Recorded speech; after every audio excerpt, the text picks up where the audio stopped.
This episode of Lex Out Loud is brought to you by my patrons, readers, and listeners. If you'd like to learn how to support this podcast, visit lexstarwalker.com/support.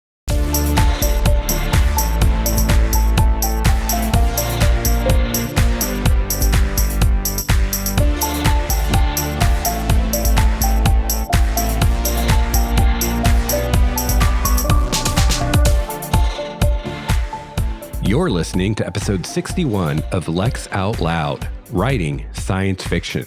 I'm your host, Lex Starwalker. This show is a chronicle of my journey as a science fiction novelist.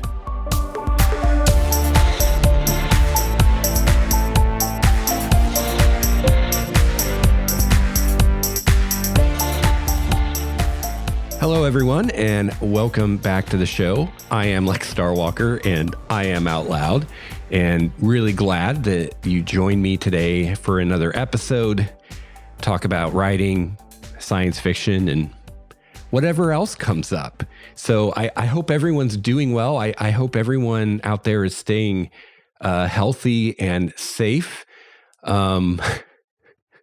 as this pandemic just keeps on keeping on. I tell you what, it's like every time you think it's maybe over, there's some new crazy variant, and it's like we're right back where we started almost. So be safe and be careful, everyone out there, and definitely don't let down your guard. Remain vigilant. Unfortunately, it's not over yet. So, it's times like these that it's really great to have some positive things in your life, and maybe even some escapes. I won't deny that to some degree for me, writing is an escape, and especially writing this kind of optimistic science fiction that I write. It is a nice escape from the world we live in today, and likewise, Star Trek: Strange New Worlds, which is now wrapped up its first season. That was a wonderful escape every week for an hour from the kind of shitty world we live in right now. But as bad as things are, as many horrible things are going on right now, there are still good things happening, and one of those good things that's happening right now, as of recording this. Just a couple days ago, we got our first images back from the James Webb Space Telescope. So if you haven't seen those, go check them out. I shared a link with the page on NASA's website where they're uploading those. Just amazing images. And even cooler are some of the comparisons people have shown between the nebula they took a picture of. I'm blanking on what it's called right now. Yes, it's the Carina Nebula. I'm not sure if I'm pronouncing it right, but some people I saw on Twitter, someone had put together the image of the Carina Nebula that Hubble took beside the image that the James Webb Space Telescope just brought us. And the difference is pretty amazing. Much better resolution and much larger image, and even more impressive than the difference in quality of the images was the fact that I believe the Hubble took something like 10 days of exposure to get that image, and the James Webb did it in something like, I think, 12 and a half hours of exposure time. So it's just really amazing. One of the images that's been shared so far was of a gas giant around another star, and they were able to analyze the atmosphere and find, I believe they found water vapor in the atmosphere, and just a lot of exciting things on the horizon with that telescope. We're going to be able to get much more detailed analysis of exoplanets, planets and other star systems than we've been able to so far. I think at some point they will turn the thing towards some bodies in our solar system, especially in the outer solar system, some of the outer planets and moons that we'll be able to see in ways that we haven't seen before. So really, really looking forward to seeing more and more images from the James Webb. That website where you can see these is, as I pull it up here, is nasa.gov/web first images. And there's 2 B's in the word web. So nasa.gov/web first images. And I'll have a link to that in the show notes for this episode over at lexstarwalker.com in case you didn't catch that. I just added the show notes and I'll have a link there you can click on. And I'm pretty sure they're going to continue to update this page as new images come in. So this is just the very beginning. These are the first handful of images we've gotten, and a lot more to come in the coming years. And, Hubble's still out there as well, taking pictures too. So lots of great space porn in our future, I think. So today on the show, I am going to talk about one of my favorite topics when it comes to writing, and that's, you guessed it, world building. And I'm going to talk a little bit about my setting and how it came to mind today as I was thinking about it, that there is a fundamentally important element of my setting that kind of everything hinges on, that in the novel I just wrote is barely mentioned. It's in there, but it's one scene, it's mentioned, and that's about it. And I just thought that was really interesting. So I thought I'd talk a little bit about that and how, kind of how so much of the world building that you do never makes it into a book, and yet it's still really important. I'll also give an update on what I've been doing in my writing life lately and how things are going, and talk a little bit about why there are so many trees growing in Union City. But before we get into that, I'll just mention a couple TV shows I've been enjoying the last couple weeks. Finally, the second season of Only Murders in the Building is coming out. And I'm pretty sure I talked about on the show how much I enjoyed the first season. I've watched the entire first season, I think 3 times, maybe more, but at least 3 times. I loved it so much. And it was, as I was kind of just saying a few minutes ago, there's so many horrible things going on in the world right now, especially here in the United States, but definitely other places too, that it's nice to have a nice escape or something to take your mind off of it sometimes. And my wife reads a lot of these cozy mysteries, and I feel like Only Murders in the Building is kind of a TV version of a cozy mystery. And I think they know it too, because they even made a joke about it in one of the early episodes of this new season. But yeah, they've started releasing the second season. It's on Hulu, and it's just a fantastic show, mainly a comedy, but also, a mystery. And it's got Steve Martin and Martin Short and Selena Gomez and some other comedy personalities you may recognize here and there. And it's fantastic. Tina Fey's in it. It's a great show. I really love it. And then ironically, the other show that just started releasing episodes again that I've been watching and really enjoying is also a comedy, a little show called What We Do in the Shadows, which is a comedy about vampires and is also hilarious. I think it's their 4th season now that started coming out, or maybe it's the 3rd. I'm not sure. But that's also on Hulu, I believe. And that's coming out. That's great stuff. And I don't have this in my notes, but I almost forgot. The second part of the latest season of Better Call Saul is coming out again. I haven't seen the new episode yet, but I probably will tonight. And that is not a comedy. There are some funny parts, but it's more of a drama. And that's a fantastic show. That is a spinoff of the show Breaking Bad. It explores some of the past of one of the characters in Breaking Bad, Saul Goodman. And man, it's just fantastic TV, just amazing writing, amazing directing, amazing acting. So if you haven't checked out Better Call Saul, definitely check it out. You don't really need to have seen Breaking Bad. It's its own thing. So don't feel like if you didn't see Breaking Bad, like you need to go watch that first. You definitely don't. This show's actually a prequel to it. It takes place before this stuff in that show. So it's not required to have seen Breaking Bad to enjoy it. But yeah, really loving Only Murders in the Building and What We Do in the Shadows. It's nice to have a good laugh every now and then. So to move on over into writing and what I've been up to, I just recently finished alpha reading a friend's novel and finished that up the other day. And it was a lot of fun. It's some great sci-fi and the kind of sci-fi I would really like to see more of. So yeah, really hope that'll be published and out there for you all to buy someday soon, quote soon. And by soon, probably mean a few years at the soonest, but publishing process is pretty slow. But rest assured, when that book is available, I will let you know and recommend it to you. So it was an honor to alpha read it.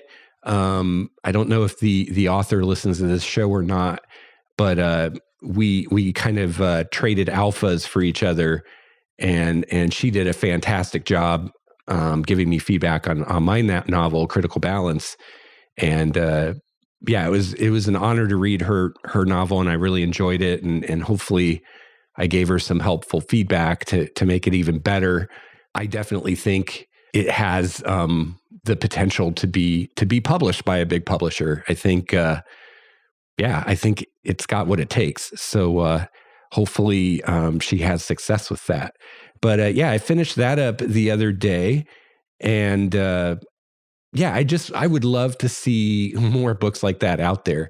I just recently watched a couple interviews of Andy Weir, some older interviews he did, which I found out his name actually is pronounced Weir, like I've always been pronouncing it. And I guess this guy that did this Facebook interview that I saw a few weeks ago was saying his name wrong, which is kind of bizarre. I would think if you're interviewing someone, you'd find out how to correctly say their name. But I was pronouncing it right all along, and then because of that, I thought it was pronounced Ware, but it's not. It's Andy Weir. But anyway, I saw a couple older interviews he did on Google. One of them was after he published The Martian, and the other one was after he'd published Artemis, which was his second novel that he's published. So those were both really interesting interviews. Learned a bit. Well, actually, I guess it was the more recent one on Facebook after he'd published Project Hail Mary, where we learned a bit about kind of his writing philosophy and approach and how he did some of the world building and stuff for Project Hail Mary. In these, we learned some of that information about The Martian and Artemis. But I really enjoyed those interviews. But something that I thought was interesting that he said in one of them was he was talking about how he wants more good hard sci-fi to read. And he kind of made this joke. Andy Weir's a bit of a jokester, but he made this joke, and also serious, I'm sure, that with the popularity of The Martian, the book, and also The Martian, the movie, he was really hoping to see more hard sci-fi, see more people trying to do what he's doing, so he'd have more good hard sci-fi to read. And unfortunately, that didn't really seem to happen. But hopefully one day my novel will be out there available, and hopefully he can read and enjoy that. I don't know that I'd go so far as to say it's hard sci-fi. It's not hard sci-fi. Everything in there, at least to my knowledge, is pretty realistic, or at least as realistic as I can be, projecting 200 years in the future. And it's not space opera. But I didn't set out to write specifically hard sci-fi per se. I'm not saying it's not that. That'll be up to other people to decide how they want to genre it. But I try to make it as realistic as possible.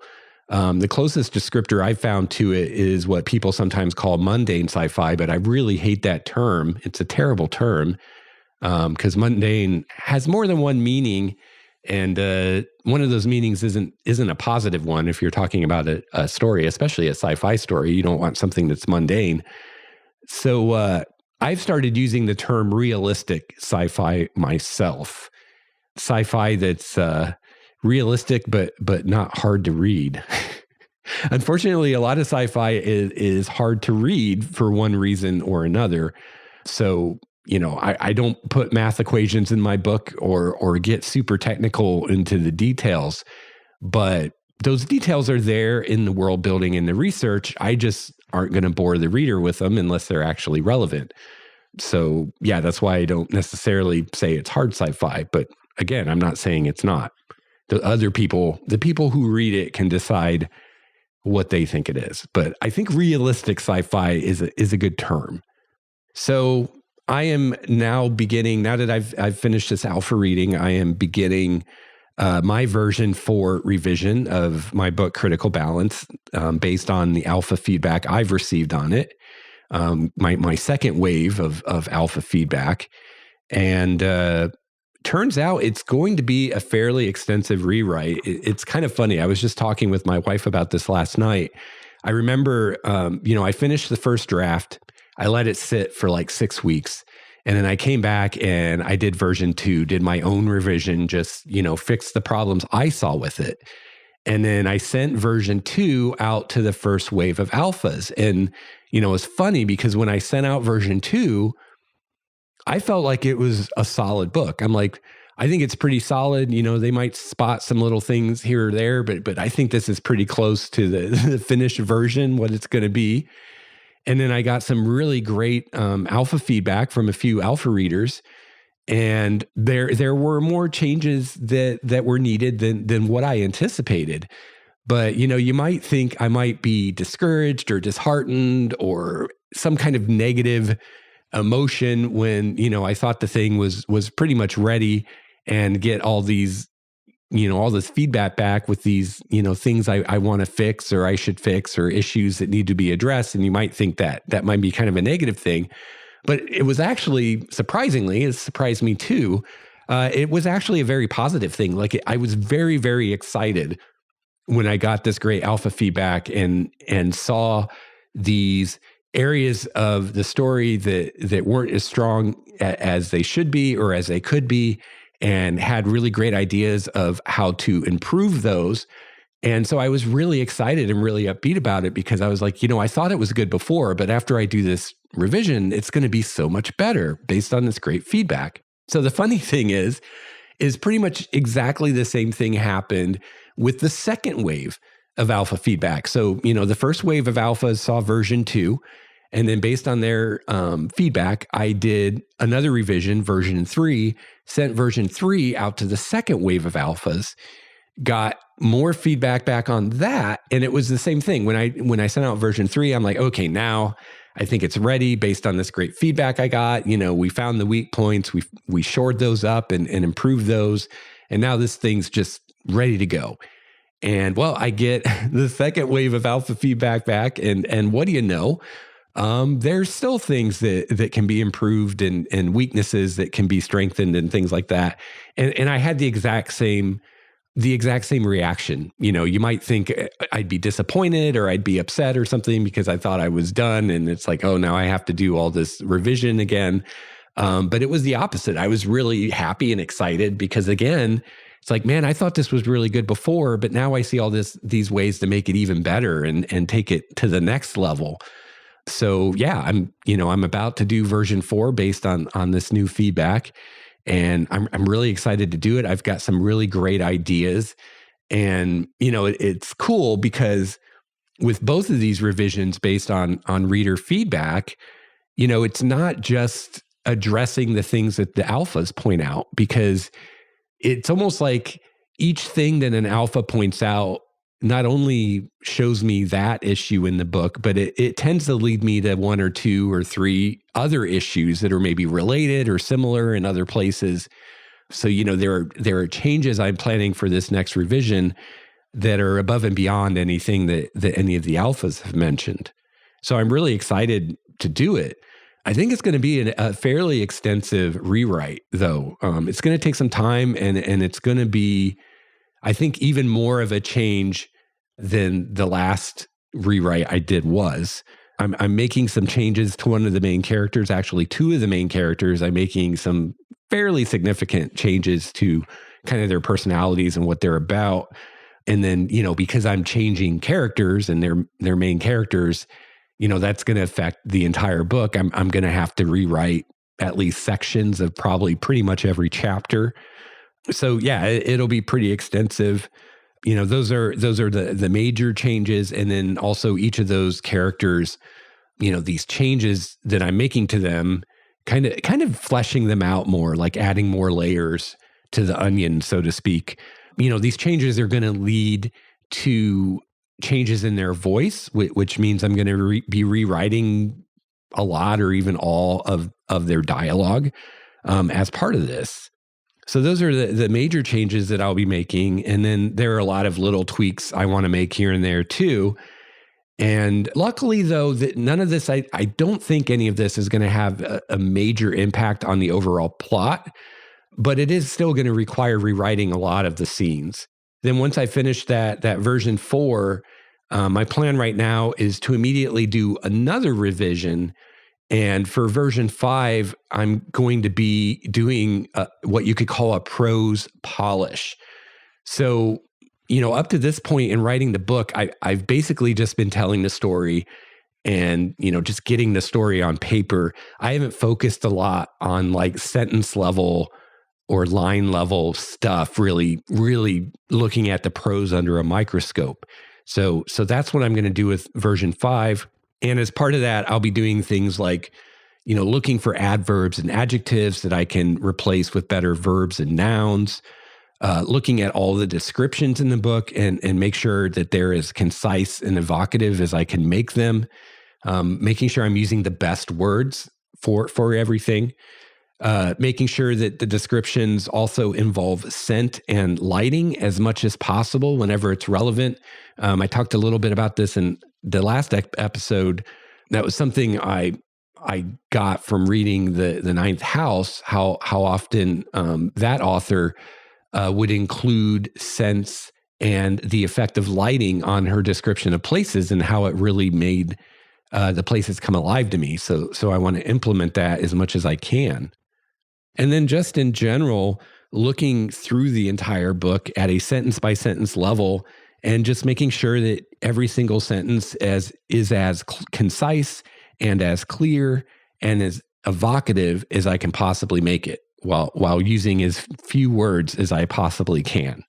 Eliminating all those extra unneeded words that just add to the bloat factor of the book and they just get in the way of the reader enjoying the story. I'm going to make sure that each scene is doing as many things as possible, like deepening the characters, showing more of the setting, advancing the plot, things like that. Ideally, every scene is doing multiple of those things. So I want to make sure that's happening. I also, as part of this, I want to sprinkle in a lot more specific details about the setting here and there. There are so many aspects of the setting that haven't made it into the book. And I think I can sneak a lot of those in just by adding a word here or a few words there. Basically, every scene, as I set the scene, I want to include a couple or a few new small details, new specific details about the setting. So, every time I describe a place within the space station, I can at the same time start giving you more detail for the bigger picture of what this place is like. And an example of this is one detail of the city that I kind of figured out or decided on about halfway through writing the first draft that never really made it in there, is the fact that wood is actually used quite a bit in the city. Not only is it used for decorative elements, but it's also used for structural elements. And this is actually something that came about from watching a video on Japanese architecture and how wood is used in Japanese architecture.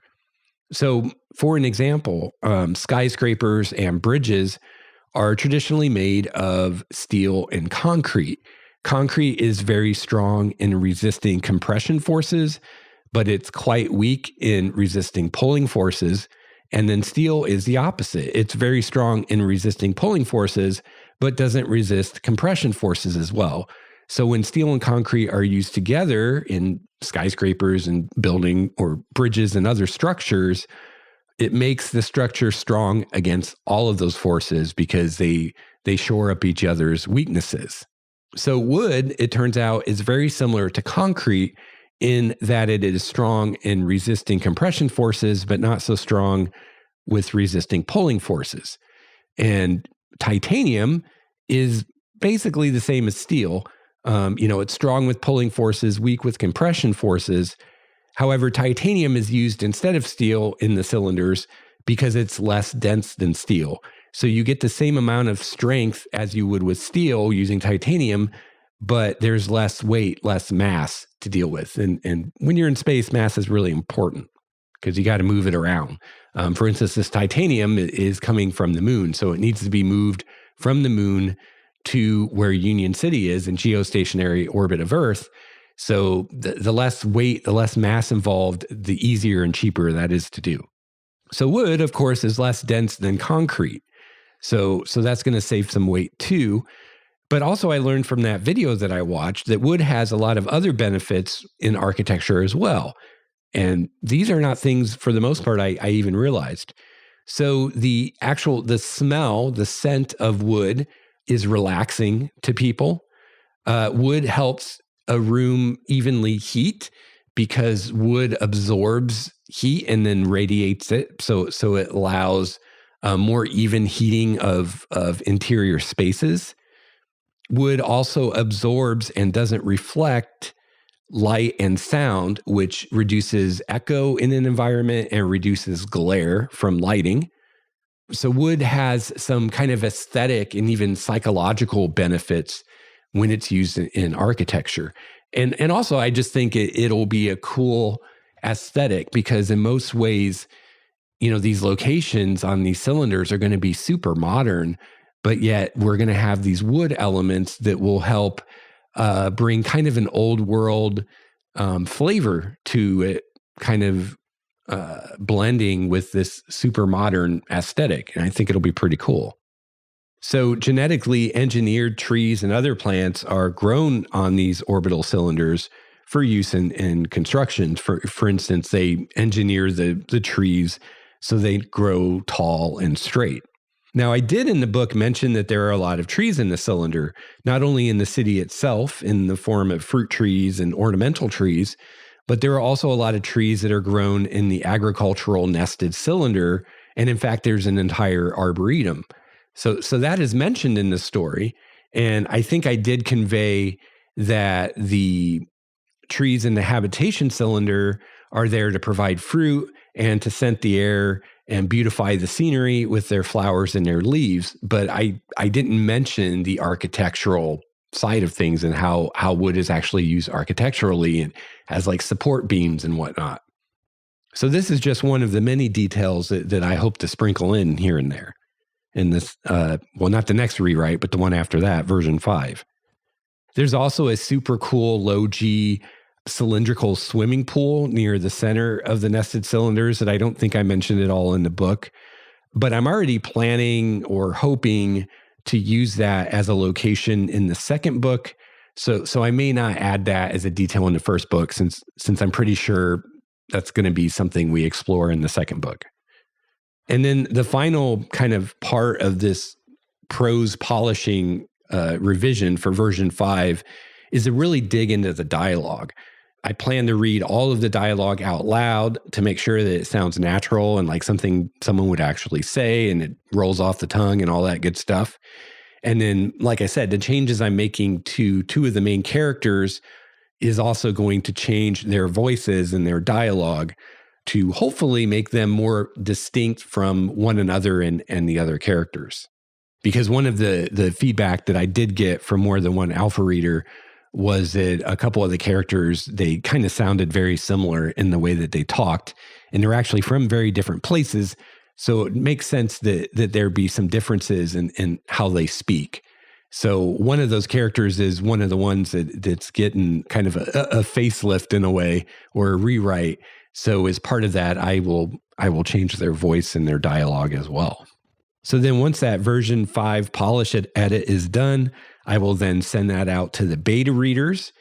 And then while they're chewing on that and while I'm waiting on their feedback, I will finally start writing the second book, Citizen Zero. by the time I finish the first draft of Citizen Zero, I should have all the feedback back from my beta readers. So then I'll do another revision or two of Critical Balance based on their feedback. And then finally, I think by that sixth or seventh version, it'll be, as good as I can make it. And then I'll start querying agents with it. And then while I'm querying agents with Critical Balance, I'll begin the whole editing process all over again with the second book, Citizen Zero, doing a couple revisions on my own, and then sending it out to alpha readers, and so on and so on. So the main difference with the second book, hopefully, is that I'm really going to try to start writing the first draft of the third book while the alphas are reading the second book. Instead of what ended up happening this time was I'm going to be writing the first draft of the next book while the betas are reading it. So I'm hoping if I can do that during the alpha read next time, that, it'll just get me that much further ahead of the game. But it didn't work. I wanted to do that this time, but it ended up not happening because I moved and then I was sick for over a month. And that was pretty much the time, or a lot of the time I would have been working on the next novel. Also, I was initially allowing 6 months for the alpha readers to do their thing, and I ended up getting the alpha feedback significantly more quickly than that. So I was like, well, I might as well do another revision or two based on this feedback instead of going on to the next book. And then after that, it's just rinse and repeat with this whole process over and over again, going through this cycle over and over endlessly. And hopefully I can get to the point where I'm editing one book while I'm writing the next book, so I can be even more productive and more efficient and get more books out sooner. All right, so I've actually been wanting to talk about world building some more on this show. That was pretty much what the majority, if not all, of season 1 of the show was about, because that's when I was doing a lot of the research and world building for these books. And as a lot of you or all of you probably know, I love world building. It's one of my favorite parts of writing and the process. I just really enjoy it. And so I've been wanting to talk about it on the show again, and been trying to, think of some topics I could hit in the world building arena that I haven't already talked about.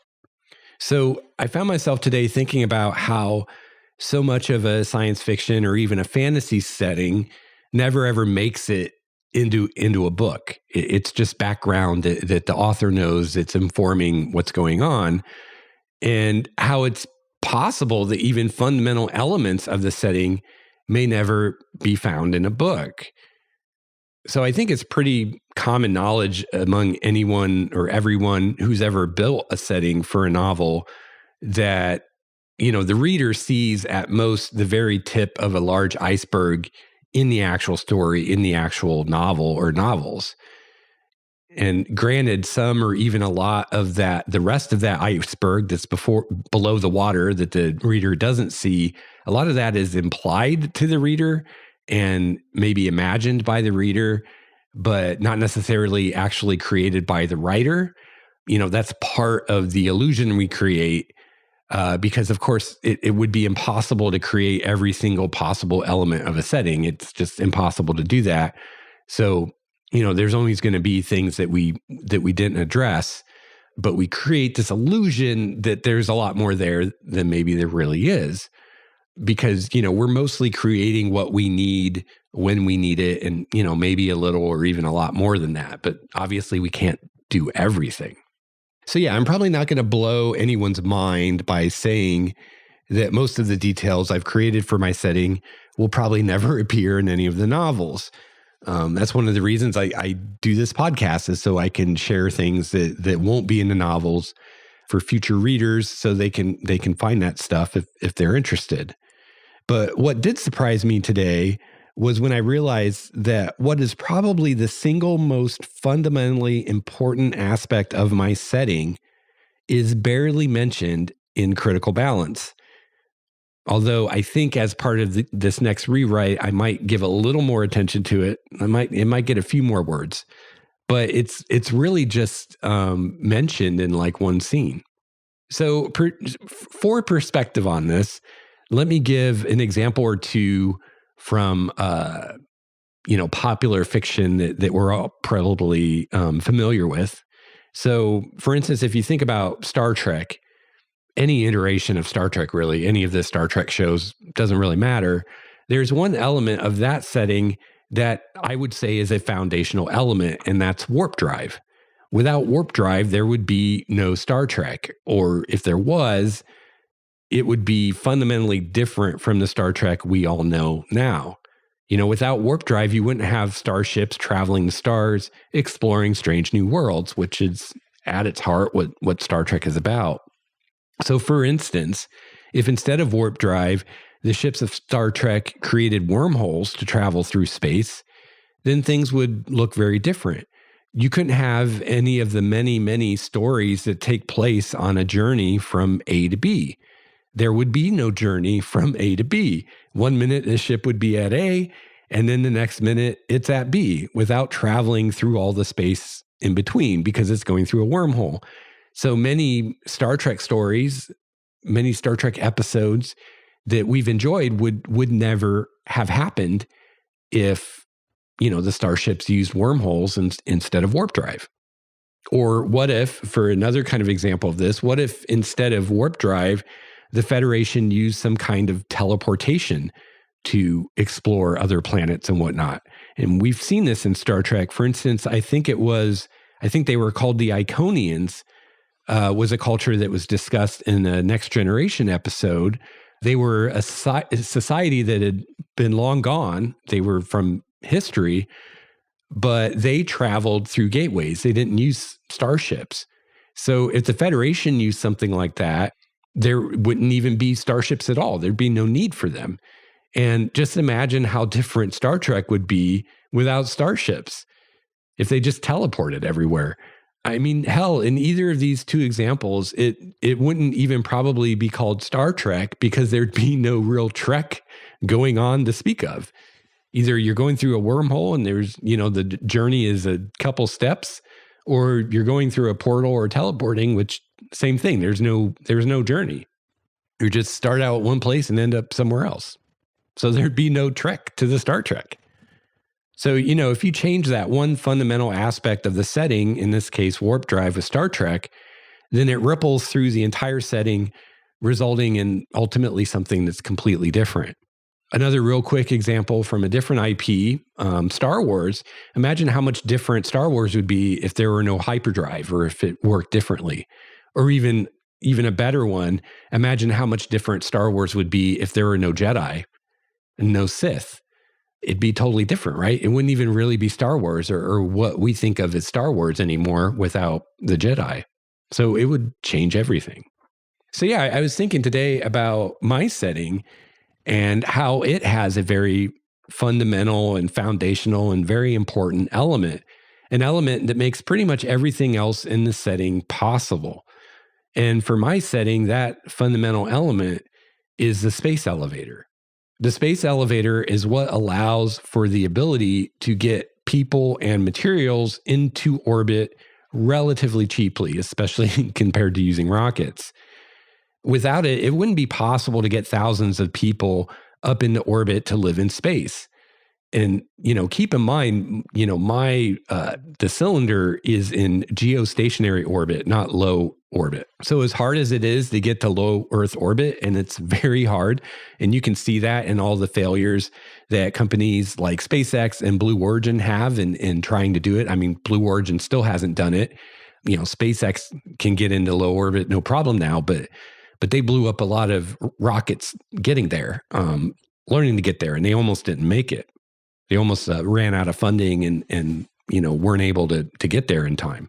So as hard as it is to get into low Earth orbit, and it is very hard, it's even harder to get to geostationary orbit because it's much, much higher up or further away, however you want to look at it. So you need a lot more velocity to get there, which means you need a lot more thrust, a lot more fuel to get there. And we're using rockets, so you're suffering from the rocket equation, which, it's like, well, we need more thrust and power and speed to get to a higher orbit. So we need more fuel to be able to do that. But then adding more fuel adds to the mass of the rocket. So now you need more thrust, which means now you need more fuel, and on and on and on. And that's why it's so hard to get into orbit and why it's so expensive. Well, at least that's part of it. So in my setting, a space elevator is the way that they greatly reduce that cost. They made it much easier to do and much cheaper. And without a space elevator, or some other solution like that, it wouldn't be feasible to get 750,000 people up into space to populate a cylinder city, which is the approximate population of Union City, which is the setting of critical balance in the second book too.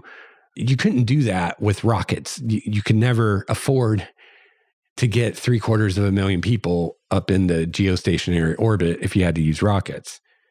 What's more, it wouldn't even be feasible to build the city, to build the cylinder in the first place. Union City and the other cylinders in this setting are built, like I said earlier, from titanium and also aluminum and glass and other materials that all come from the moon. They don't come from Earth because it's actually easier and cheaper and takes less fuel and everything to get materials from the surface of the moon to geostationary orbit of Earth, even though the moon is so far away. It's cheaper to do that than it is to get the same materials from the surface of Earth up to geostationary orbit. And that is because simply the moon has 1/6 approximately of the gravity of Earth. So that means, in very general terms, it would take 6 times or more fuel or thrust to get the same amount of mass in the orbit of Earth as it would be to get in orbit of the moon. And then, once you get something in orbit of the moon, it doesn't really take a whole lot by comparison to get it from there to Earth orbit because you're not fighting a gravity well so much anymore. So as I said, the cylinders in the setting, including Union City, which is in geostationary orbit above Earth, are made from materials that come from the moon, not from Earth. And part of the way that is possible is because, you guessed it, there's a space elevator on the moon as well. And in fact, the one on the moon was built first because it's a lot easier to build a space elevator on the moon than it is on Earth for the same reason. It has 1/6 of the gravity. In fact, we could conceivably build a space elevator on the moon with the technology we have today. You can make the tether cable out of Kevlar, for instance, which we know how to make, where as far as a space elevator on Earth, the only material that we know of that could possibly do it is something like carbon nanotubes. But I don't think they've even made a carbon nanotube that's a meter long, much rather the 36,000 kilometers or whatever it is to get to geostationary orbit. So we're a long way from being able to make carbon nanotubes long enough and make enough of them to be able to make a space elevator. So that's something far in the future, but we could conceivably build one on the moon right now. So of course, I try to make things as realistic as possible in my setting. So in my setting, they built one on the moon first, and they use that to get materials that they mine and refine on the moon up into lunar orbit, and then from there to Earth orbit or wherever they want to build a cylinder. The first cylinder is actually built in orbit of the moon on top of the moon's space elevator. That's where the first one's built. The Union City, the setting for my story that's in orbit of Earth, is actually the 9th cylinder that they've made. So yeah, they use the space elevator on the moon to get materials from the moon into lunar orbit much more cheaply than they could with rockets.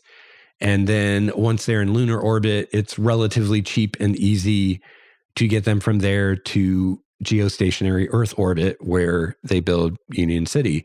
So without the space elevator on the moon, they wouldn't be able to do that. And without the space elevator on Earth, they wouldn't be able to get, all the people and stuff that the city needs once it's built. They're constantly bringing in trade goods and whatnot from Earth, up the space elevator to Union City. And, that would not be feasible if they had to use rockets to do that. So without the space elevators on the moon and on Earth, Union City wouldn't be possible. None of the cylinders really would be. It wouldn't be very believable to anyone that knew the details of how all this stuff works. But even so, I barely mentioned the Earth space elevator in the story. And the only reason it's mentioned at all is because one of the characters or actually I take it back, a couple of the characters arrive on the station from Earth during the story. And that's the only reason it's mentioned, is because it's relative or relevant to those scenes. But it's just kind of a background thing that, oh, by the way, they came up a space elevator. I don't really go into it a whole lot or spend a lot of time on it. And I don't think I mentioned the one on the moon at all in the book. So I don't know. I thought that was kind of interesting that, this one technology, the space elevator, is really the thing that makes everything else in the story possible or plausible. And it's barely mentioned. And it's only mentioned because, again, a couple of the characters use it to get there. And it's, so it's part of the narrative, it's part of the story. If that weren't the case, it wouldn't have been mentioned at all. And probably shouldn't be, because, again, it's not relevant. So, of course, we talked about the warp drive being fundamental to Star Trek. And of course, that is mentioned in the shows quite a bit. The same thing with the Jedi and Star Wars. Those are mentioned in the movies and the shows quite a bit. But in this instance, with my setting, you have this fundamental element that's barely mentioned at all. Now, I do hope to do more with the space elevator, or one of them, in the future in the stories. There's also one on Mars, or soon will be, which again is easier to build than the one on Earth, because Mars only has a third of the gravity of Earth approximately.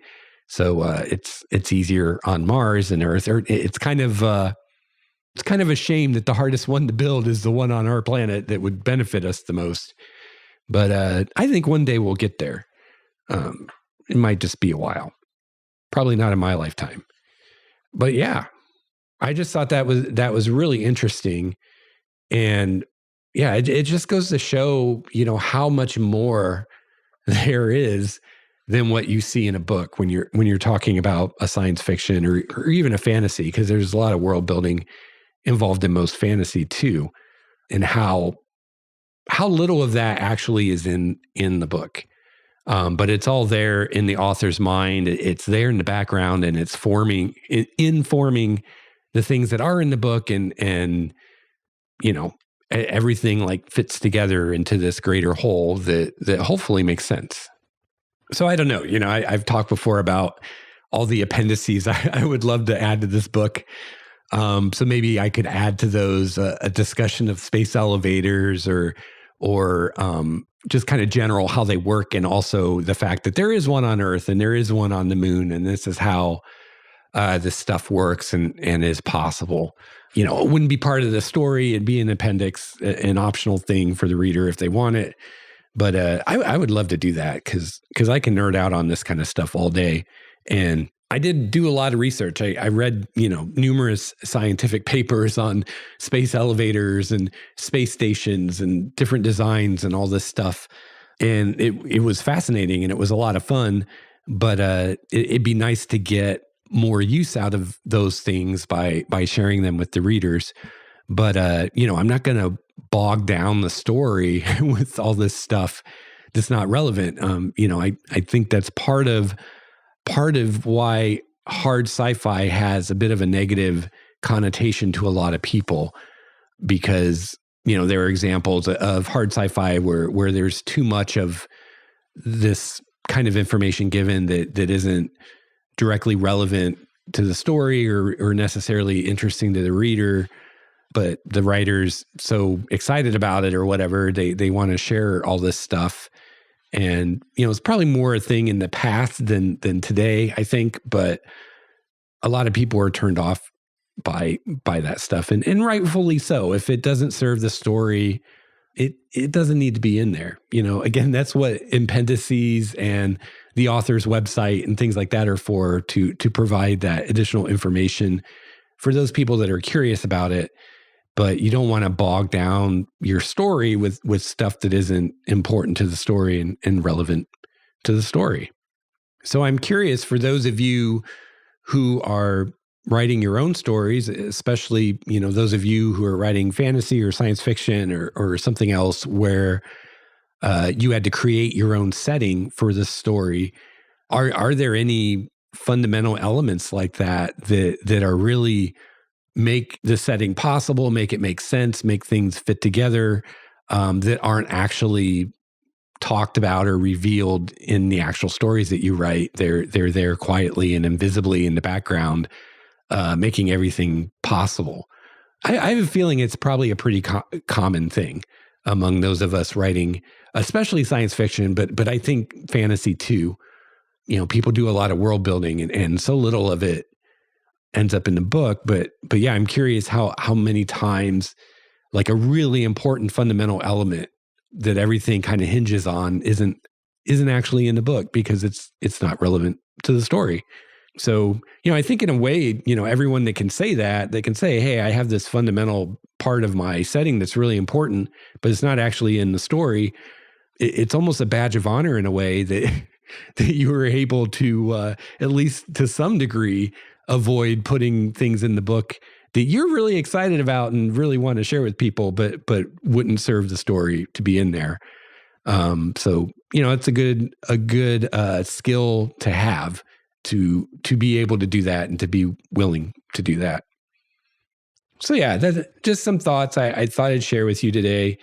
Wanted to do an episode and keep this conversation going with you all as I get busier and busier again with the revisions of Critical Balance and getting ready to start writing Citizen Zero. So yeah, I'm curious if you have any thoughts or comments about this, or if you'd like to share something about your setting that's fundamental that isn't ever really mentioned, or maybe it's mentioned but not in a lot of detail in your stories. I'd be really interested to hear those kinds of things. You can email me at lexoutloudpodcast@gmail.com. You can follow me on Twitter at LexStarWalker, and you can call my voicemail 951-465-5391.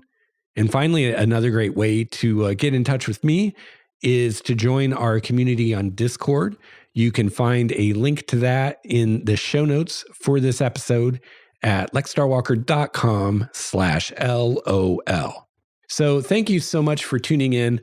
Really appreciate it. And it's so fun to talk with you about writing and what I'm working on, and just share my excitement for this setting and these stories that I'm creating, and really hope that sooner rather than later, you'll be able to go into a bookstore, buy it, and read it. That would be fantastic.